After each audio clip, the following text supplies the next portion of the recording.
नमस्कार मित्रांनो. महाराष्ट्र शासनाने एक जी जबरदस्त योजना आणलेली आहे, माझी लाडकी बहीण योजना, त्याबद्दलची माहिती आज आपण या व्हिडिओमध्ये पाहणार आहोत. दरवर्षी आपण 8 मार्चला जागतिक महिला दिन साजरा करतो आणि ते साजरा करत असताना महाराष्ट्रातीलच नाही तर बऱ्याच ठिकाणी नेते मंडळी ज्यावेळी भाषण करतात त्यावेळी सांगतात की मोठमोठ्या गोष्टी करतात की आजच्या महिला ह्या सक्षम झालेल्या आहेत, आजच्या महिला ह्या सर्व क्षेत्रांमध्ये पुरुषांच्या खांद्याला खांदा लावून सर्व क्षेत्रांमध्ये आघाडीवर आहेत. आणि असं असताना सुद्धा महाराष्ट्र शासनाला आत्ता असं लक्षात आलं की महाराष्ट्रातील महिला ज्या आहेत त्या इतक्या सक्षम नाही आहेत किंवा त्यांचं आरोग्यसुद्धा धोक्यात आहे आणि त्यांच्यासाठी एक योजना चालू करावी म्हणून ही योजना चालू केलेली आहे. आणि ही योजना जर 15 दिवसाच्या आत सुरू केली नसती तर किती मोठं नुकसान त्या महिलांचं होईल याचीसुद्धा चिंता महाराष्ट्र शासनाला आहे. म्हणूनच ही योजना अतिशय फास्ट, अतिशय जसं म्हणतो की आपण इमर्जन्सी असल्यासारखी योजना सुरू करण्यात आलेली आहे. आणि त्याचा प्रत्यय आपल्याला ज्यावेळी आपण या योजनेचा GR पाहणार आहोत, GRमध्ये जे काय मेन्शन केलेलं आहे ते बघताना आपल्याला समजून येईल. तर आपण जो GR आहे या योजनेचा शासन निर्णय आहे तो बघूयात. तर शासन निर्णय वाचत असताना पहिलीच जी लाईन आहे त्याच्यामध्ये पहा काय म्हटलंय त्यांनी की महाराष्ट्र राज्यातील महिलांमध्ये ॲनिमियाचे प्रमाणे 50पेक्षा जास्त आहे. आता एकतर GR इतक्या फास्ट काढलेला आहे, गडबडीत काढलेला आहे की बहुतेक इथं 50% असा शब्द असणं गरजेचं होतं, पण तसं काही इथं दिसत नाही आहे. प्रमाणे 50पेक्षा जास्त या वाक्याचा काही अर्थ होत नाही आहे. त्यामुळं याच्यावरूनच आपल्याला दिसतं की किती गडबड आहे महाराष्ट्र शासनाला किंवा किती चिंता आहे महिलांची महाराष्ट्रातील आपल्या या शासनाला. तसेच इथं राज्यातील श्रमबल पाहणीनुसार पुरुषांची रोजगाराची टक्केवारी ही 59.10% व स्त्रियांची टक्केवारी 28.70% इतकी आहे. ही वस्तुस्थिती लक्षात घेता आता ही वस्तुस्थिती आहे असं सुद्धा महाराष्ट्र शासन मान्य करतं की जे श्रमबल पाहणीनुसार पुरुषांची रोजगाराची टक्केवारी 59% आणि ज्यावेळी आपण 8 मार्चला जागतिक महिला दिन साजरा करतो त्यावेळी याच्या उलट भाष्य सुरू असतं. त्याचबरोबर महिलांच्या आर्थिक आरोग्य परिस्थितीमध्ये सुधारणा करणे आवश्यक आहे असं सुद्धा शासनाला वाटतं. म्हणूनच ही योजना जी आहे ती सुरू करण्यात आलेली आहे. महिलांचे आरोग्य व पोषण, त्यांच्या आर्थिक स्वावलंबनासाठी राज्यात विविध योजना राबवण्यात येत आहेत. महिलांचा श्रम सहभाग पुरुषांच्या तुलनेत कमी आहे हे सरकार मान्य करतं. महिलांचा श्रम सहभाग पुरुषांच्या तुलनेत कमी आहे, त्यामुळे त्यांच्या आर्थिक स्वातंत्र्यावर परिणाम होतो. सदर परिस्थिती लक्षात घेऊन राज्यातील महिलांच्या आर्थिक स्वातंत्र्यासाठी त्यांच्या आरोग्य पोषणामध्ये सुधारणा करणे व कुटुंबातील त्यांची निर्णायक भूमिका मजबूत करण्यासाठी महाराष्ट्र राज्याची मुख्यमंत्री माझी लाडकी बहीण योजना सुरू करण्याचे प्रस्तावित आहे. आता शासन निर्णय काय आहे तर राज्यातील महिलांच्या आर्थिक स्वातंत्र्यासाठी, इथं आर्थिक स्वातंत्र्य म्हटले आणि इथं आर्थिक स्वावलंबन म्हटले, दोन वेगवेगळे कन्सेप्ट आहेत. त्यांच्या आरोग्य पोषणामध्ये सुधारणा करणे व कुटुंबातील त्यांची निर्णायक भूमिका मजबूत करण्यासाठी महाराष्ट्र राज्याची मुख्यमंत्री माझी लाडकी बहीण योजना सुरू करण्यास मान्यता देण्यात येत आहे.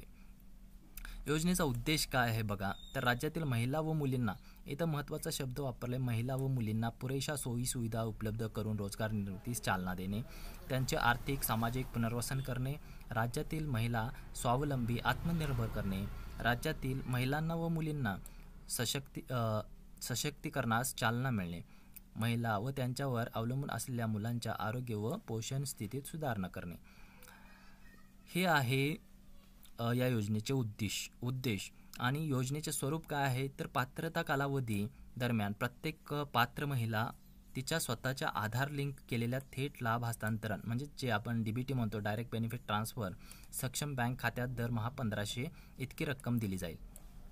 म्हणजे आधारला जे काही खातं लिंक असेल, बँकेचं अकाउंट लिंक असेल, त्याच्यामध्ये डायरेक्ट महिन्याला 1500 रुपये दिले जातील. तसेच केंद्र आणि राज्य शासनाच्या अन्य आर्थिक लाभाच्या योजनेद्वारे 1500पेक्षा कमी लाभ घेत असेल तर फरकाची रक्कम, इथं महत्त्वाचा शब्द आहे तो फरकाची रक्कम, या योजनेद्वारे पात्र महिलेस देण्यात येईल. म्हणजे काय, आता बऱ्याच ज्या इतर योजना आहेत, जसं की PM किसान योजना आहे आणि बाकीच्या काही महाराष्ट्र शासनाच्या सुद्धा पेन्शन योजना आहेत. त्यामध्ये काय होतं, तर काही रक्कम जी दिलेली आहे, आता इथं म्हटलेलं आहे, शासनाच्या अन्य आर्थिक लाभाच्या योजनेद्वारे 1500पेक्षा जर कमी लाभ घेत असेल ती महिला, तर फरकाची रक्कम, आता 1500 म्हणजे जर PM किसानचं केंद्र सरकारचे वर्षाला 6000 आणि महाराष्ट्राचे 6000 असे टोटल 12000, म्हणजेच महिन्याला 1000 रुपये मिळतात.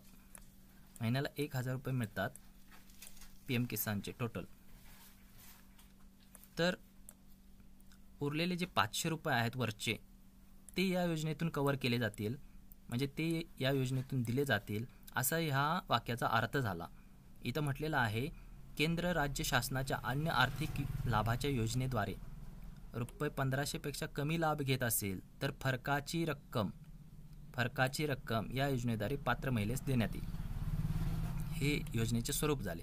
त्याच्यानंतर योजनेचे लाभार्थी कोण आहेत, महिला म्हणजे नेमक्या कोण महिला, तर महाराष्ट्र राज्यातील 21 ते 60 या वयोगटातील विवाहित, हा महत्त्वाचा वर्ड आहे इथं, विवाहित, विधवा, घटस्फोटित, परित्यक्त्या आणि निराधार महिला या योजनेचा लाभ घेऊ शकतात.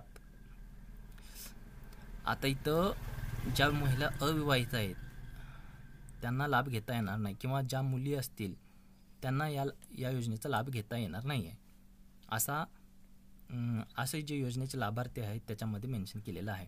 त्याच्यानंतर योजनेच्या लाभार्थ्यांची पात्रता काय असली पाहिजे, तर लाभार्थी महिला महाराष्ट्र राज्याचे रहिवासी असणे आवश्यक आहे. त्याच्यानंतर राज्यातील विवाहित, विधवा, घटस्फोटित, परित्यक्त्या आणि निराधार महिला. त्याच्यानंतर किमान वयाची 21 वर्षे पूर्ण, कमाल वयाची 60 वर्षे पूर्ण होईपर्यंत या योजनेचा लाभ घेऊ शकतात. सदर योजनेअंतर्गत लाभ घेण्यासाठी अर्ज करणाऱ्या महिलेचे बँक खाते हे तर ऑलरेडी असणारच आहे, आणि लाभार्थी कुटुंबाचे वार्षिक उत्पन्न 2.5 लाखापेक्षा जास्त नसावे. 2.5 लाखापेक्षा कमी उत्पन्न असणं गरजेचं आहे. आता इथंच अपात्र कोण आहेत, तर हेच वाक्य उलट दिलेलं आहे इथं, की कुटुंबाचे एकत्रित वार्षिक उत्पन्न 2.5 लाख रुपयांपेक्षा अधिक आहे असे अपात्र ठरतील. ज्यांच्या कुटुंबातील सदस्य करदाता आहेत, म्हणजे टॅक्स भरतात, तर ते अपात्र आहेत. ज्यांच्या कुटुंबातील सदस्य नियमित कंत्राटी कर्मचारी असतील तर ते सगळे अपात्र राहतील. चौथा मुद्दा महत्त्वाचा आहे, सदर लाभार्थी महिलेने शासनाच्या इतर विभागांतर्गत राबवण्यात येणाऱ्या आर्थिक योजनाद्वारे 1500पेक्षा जास्त लाभ घेतलेला असेल. तर हा जो पॉईंट आहे तो खूप महत्त्वाचा आहे. सदर लाभार्थी महिलेने शासनाच्या इतर विभागामार्फत राबवण्यात येणाऱ्या आर्थिक योजनेद्वारे 1500पेक्षा जास्त लाभ घेतला असेल. 1500पेक्षा जास्त लाभ घेतला असेल. ठीक आहे. आता इथे जे लाभार्थी दिलेले आहेत ती विवाहित, विधवा, घटस्फोटित, परित्यक्त्या आणि निराधार महिला. ह्या ज्या महिला आहेत, इथून विधवा ते निराधार महिलापर्यंत, यांना ऑलरेडी पेन्शन मिळते. निराधार पेन्शन जी आहे, श्रावणबाळ किंवा ज्या काही 2-3 योजना आहेत त्याच्यातून त्यांना महिन्याला 1500 रुपये मिळतात, पेन्शन मिळते. ठीक आहे. आता इथं जो शब्द वापरला आहे, रक्कम रुपये 1500पेक्षा जास्त, 1500पेक्षा जास्त म्हटलेलं आहे. यांना ऑलरेडी 1500 रुपये मिळतात, पण 1500पेक्षा जास्त तर मिळत नाहीत. 1500 मिळतात म्हणजे ज्या महिला आहेत त्यासुद्धा या योजनेसाठी पात्र होऊ शकतात. म्हणजे ज्यांना पेन्शन मिळते ते सुद्धा या योजनेसाठी पात्र होऊ शकतात. कारण इथं चौथा जो पॉईंट आहे तोच सांगतो की सदर लाभार्थी महिलेने शासनाच्या इतर विभागांतर्गत राबवण्यात येणाऱ्या आर्थिक योजनेद्वारे 1500पेक्षा जास्त लाभ घेतला असेल. 1500, आणि ॲक्च्युली जे शासन देतं ते 1500 रुपयेच देतं पेन्शनच्या द्वारे. ठीक आहे. त्यामुळे त्या महिलासुद्धा या योजनेसाठी अर्ज करू शकतात. त्याच्या पुढचा पॉईंट आहे, ज्यांच्या कुटुंबातील सदस्य विद्यमान खासदार किंवा आमदार ते अपात्र ठरतील. ठीक आहे. ज्यांच्या कुटुंबातील सदस्य भारत सरकार किंवा इतर जे काही कॉर्पोरेशन बोर्ड असेल त्याचे सदस्य असतील तर ते अपात्र ठरतील. त्याच्यानंतर 7वा पॉईंटसुद्धा महत्त्वाचा आहे, ज्यांच्या कुटुंबातील सदस्यांची संयुक्तपणे 5 एकरपेक्षा जास्त शेतजमीन आहे. 5 एकरपेक्षा जर त्यांची शेती जास्त असेल संपूर्ण कुटुंबातील सदस्यांची मिळून, तर ते सुद्धा या योजनेसाठी अपात्र ठरणार आहेत. आता या योजनेसाठी कागदपत्रे कोणकोणती लागणार आहेत बघा. ऑनलाईन अर्ज भरायचा आहे. त्याच्यानंतर लाभार्थ्याकडे म्हणजे महिलेकडे आधार कार्ड असणं गरजेचं आहे. त्याच्यानंतर महाराष्ट्र राज्याचे अधिवास प्रमाणपत्र, महाराष्ट्र राज्यातील जन्मदाखला. आता जास्तीत जास्त महिलांचे महाराष्ट्रातील जन्म दाखले असू शकतात, पण ज्यांचं लग्न होऊन ज्या महाराष्ट्रात आलेलं आहे, परराज्यातील असतील आणि लग्न होऊन जर महाराष्ट्रात आले असतील, तर त्यांना डोमिसाईल दाखला काढावा लागणार आहे. त्यांच्याकडं अधिवास प्रमाणपत्र असणं गरजेचं आहे. तर अशा महिला या योजनेसाठी पात्र ठरू शकतात. म्हणजे ही कागदपत्र त्यांना काढावी लागतील. डोमिसाईल दाखला काढावा लागेल जर परराज्यातील जन्म दाखला असेल तर. त्याच्यानंतर सक्षम प्राधिकारी यांनी दिलेला कुटुंब प्रमुखाचा उत्पन्न दाखला. आता इथं सुद्धा हे वाक्य महत्त्वाचं आहे. दिलेला कुटुंब प्रमुखाचा उत्पन्न दाखला मागितलेला आहे, स्वतः महिलेचा नाही आहे. ठीक आहे. कुटुंब प्रमुखाचा उत्पन्न दाखला द्यायचा आहे आणि तो पण 2.5 लाखापेक्षा कमी असणं गरजेचं आहे. त्याच्यानंतर बँक खाते पासबुकच्या पहिल्या पानाची छायांकित प्रत, पासपोर्ट आकाराचा फोटो आणि रेशन कार्ड, सदर योजनेच्या अटी शर्तीचे पालन करण्याचे हमीपत्र. हे एवढ्या जे डॉक्युमेंट आहेत ते महत्त्वाचे आहेत. ह्याच्यात सर्वात महत्त्वाचं जे आहे ते एकतर जन्मदाखला आणि अधिवास प्रमाण म्हणजे डोमिसाईल आपल्याला काढण्याची गरज आहे किंवा नाही असा बऱ्याच वेळा प्रश्न पडतो. तर जन्मदाखला तुमचा महाराष्ट्रातील असेल तर त्या जन्मदाखल्यावर चालू शकतं. जर तुमचं जन्म ठिकाण इतर राज्यातील असेल आणि तुम्ही इथं 15 वर्षापासून महाराष्ट्राचे रहिवासी असेल तर तुम्ही डोमिसाईल सर्टिफिकेट काढणं गरजेचं आहे. त्यानंतरच तुम्ही या योजनेसाठी पात्र ठरू शकता. आता लाभार्थी निवड जी आहे ती कशी होणार आहे बघूया. मुख्यमंत्री माझी लाडकी बहीण योजनेच्या लाभार्थ्यांची पात्रता अंगणवाडी सेविका. हे सर्वात महत्त्वाचं आहे की पात्र आहेत की नाहीत हे ठरवण्याचं काम अंगणवाडी सेविका करणार आहेत. पर्यवेक्षिका, मुख्य सेविका, सेतू सुविधा केंद्र, ग्रामपंचायत, ग्रामसेवक, वार्ड अधिकारी यांनी खातरजमा करायची आहे की त्या महिला या योजनेसाठी पात्र आहेत किंवा नाही. आणि त्यानंतर ऑनलाईन प्रमाणित केल्यानंतर त्यांना ऑनलाईन फॉर्म जे आहेत ते भरायचे आहेत. आणि तिथून पुढे ते सक्षम अधिकारी यांच्याकडे ते ऑनलाईन फॉर्म जातील. त्याच्यानंतर सक्षम अधिकारी यांनी या कामकाजावर नियंत्रण ठेवायचं आहे. त्यानुसार सदर योजनेकरता अंगणवाडी सेविका, पर्यवेक्षिका, मुख्य सेविका, सेतू सुविधा केंद्र, ग्रामपंचायत, ग्रामसेवक, वार्ड अधिकारी व सक्षम अधिकारी यांच्या जबाबदाऱ्या खालीप्रमाणे. काय काय करायचं आहे बघा.